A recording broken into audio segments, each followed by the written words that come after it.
I'm thrilled to be able to introduce our speakers tonight. Our first speaker will share his insights on what it means and what it looks like to carry forward John Lewis's legacy and make good trouble in this very perilous moment that we're facing right now in our democracy. So Regie Gibson, our first speaker, is a poet, a songwriter, an educator, and has performed across the US, Europe, and Cuba. He's composed texts and performed with the Boston City Singers, the Mystic Chorale, the Handel and Haydn Society, and he performs regularly with Atlas Soul, a world music ensemble, and Shakespeare to hip hop. He and his work have been featured on HBO, several TEDx events, and he has won multiple national and international awards for his poetry, including being selected as a National Poetry Slam champion. In recognition of his work, on May 30th of this year, so just really recently, Regie was selected by Governor Maura Healey through a highly competitive process involving over 100 poets from across Massachusetts to be the first poet laureate of the state of Massachusetts.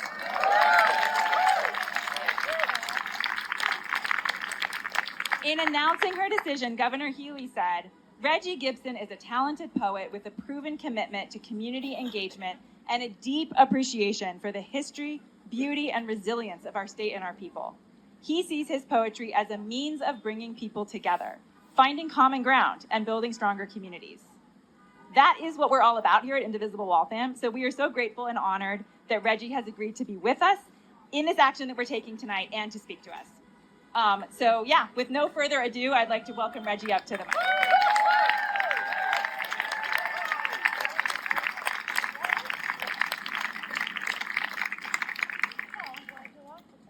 Hello to all. This is indeed what democracy looks like. It's good to be with everyone here and to observe the legacy of John Lewis. I say the legacy as this denotes that there is something that was left behind for future generations to follow, to accomplish, a sort of passing on of the baton, which many people today have picked up.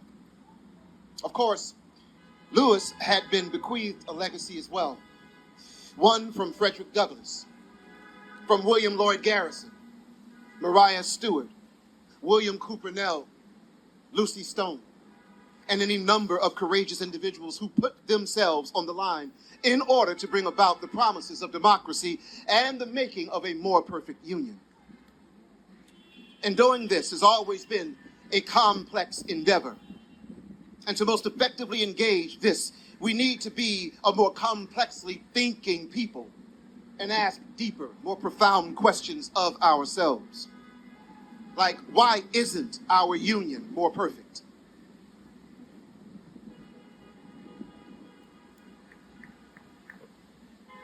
What are the political, social, and cultural forces and narratives that have kept this from being so? How many have I, myself, personally accepted and promoted?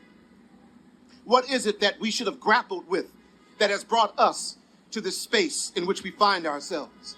What kind of good trouble do we have to get into and create in order to become that more perfect union, if it is indeed possible? How do I personally go about balancing the idea of voter enfranchisement while marching against the system and state of things that was brought upon us by enfranchised voting? How to call for systematic reforms while simultaneously supporting a flawed system? How do I navigate the understanding that the Constitution I have sworn to promote, protect, and defend was being penned at a time when my country's foundation was being built upon the blood of one people, the enslavement of another, and the systematic disenfranchisement of white men without property and white women without voice?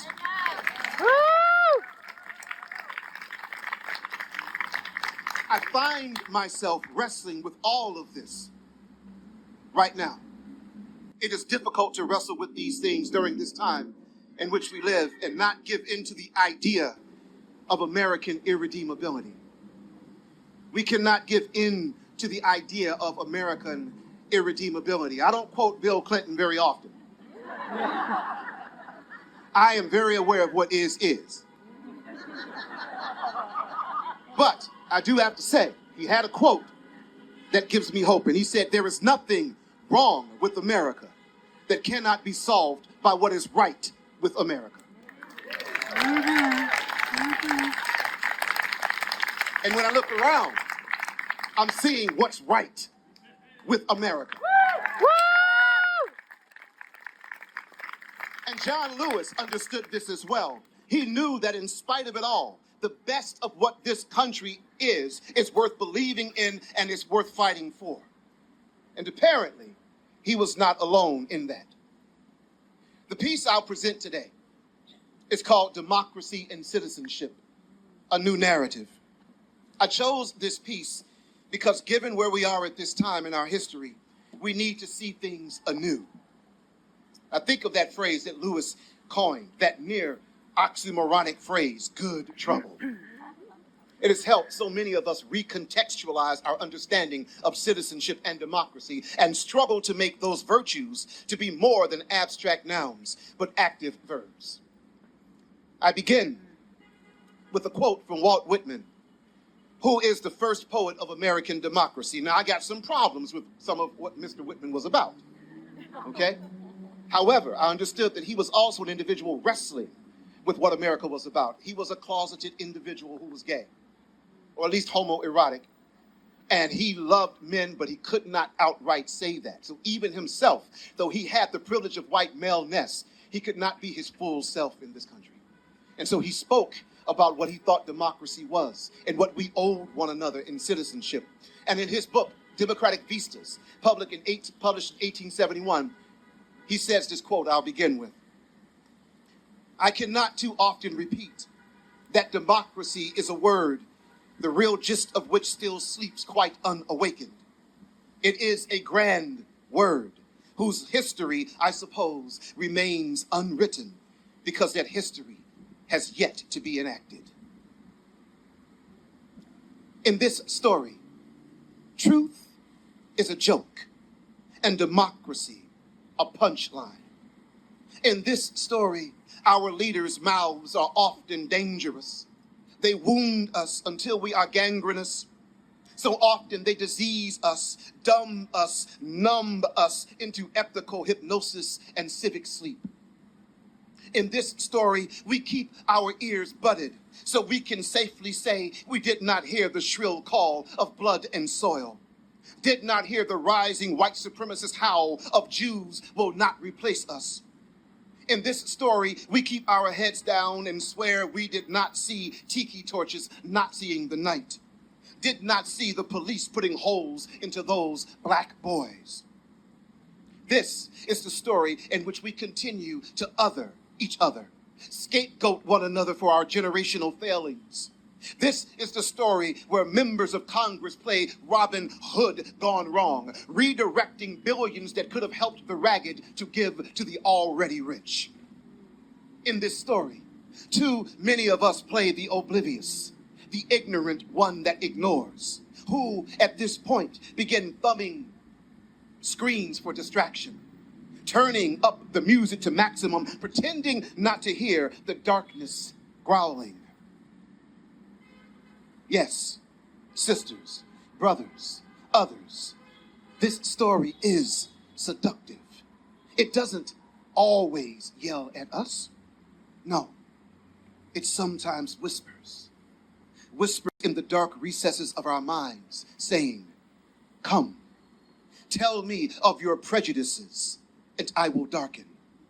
Come, let my arms embrace your harms, and I will darken.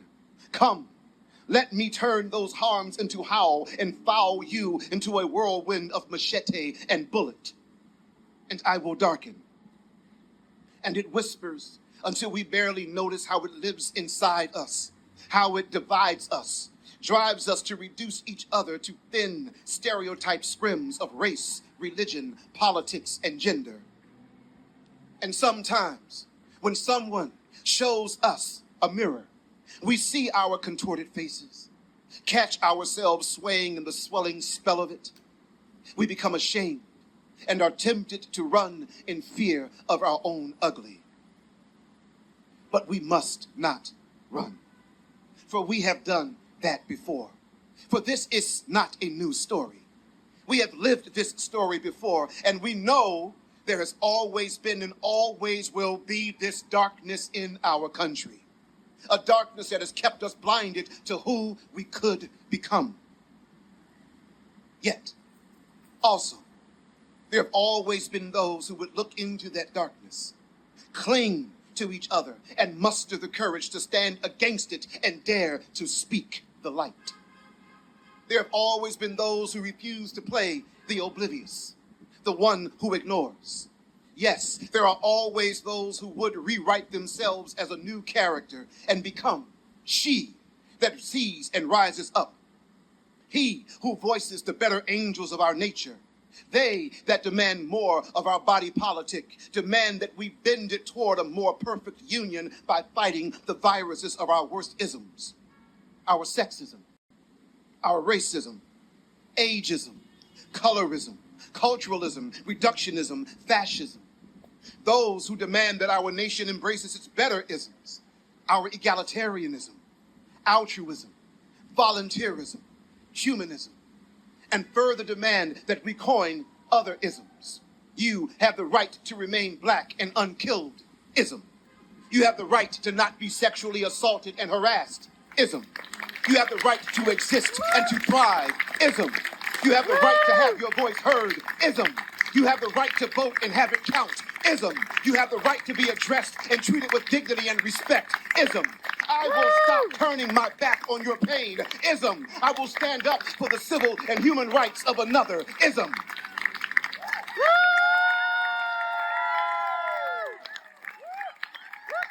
Yes. We have always had and will always need those who work little by little to heal this too wounded nation with a democratized form of love. A love demanding a new patriotism. A patriotism that cannot be so easily stitched into one's clothing and made into a slogan.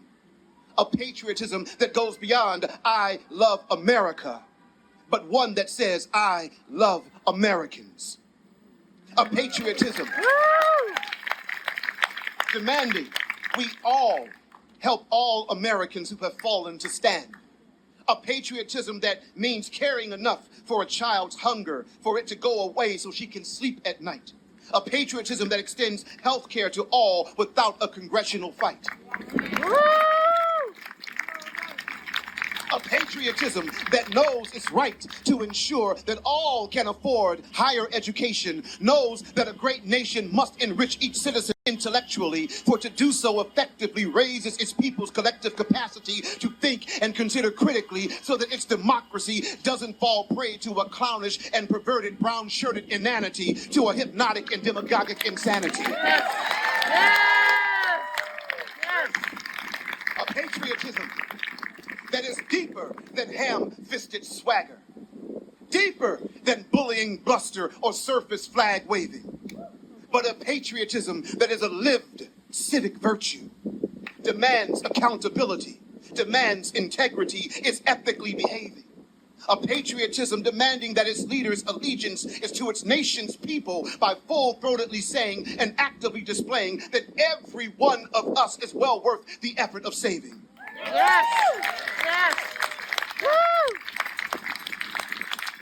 And at times, you can sense it, hear, almost feel it, that nascent flickering of true and active citizenship. Sometimes we glimpse it like the humped backs of dolphins breaking above the ocean of the civically possible. Sometimes we hear it through the din and clatter of the media noise machine, insistently whispering from the sunlit corners of our minds, asking us to wield our social sword and shield and pledge our civic word and will to build and maintain a true republic, a res publica within which we all can heal. Yes. Listen. Listen to that voice. It is the one that has called us all here today.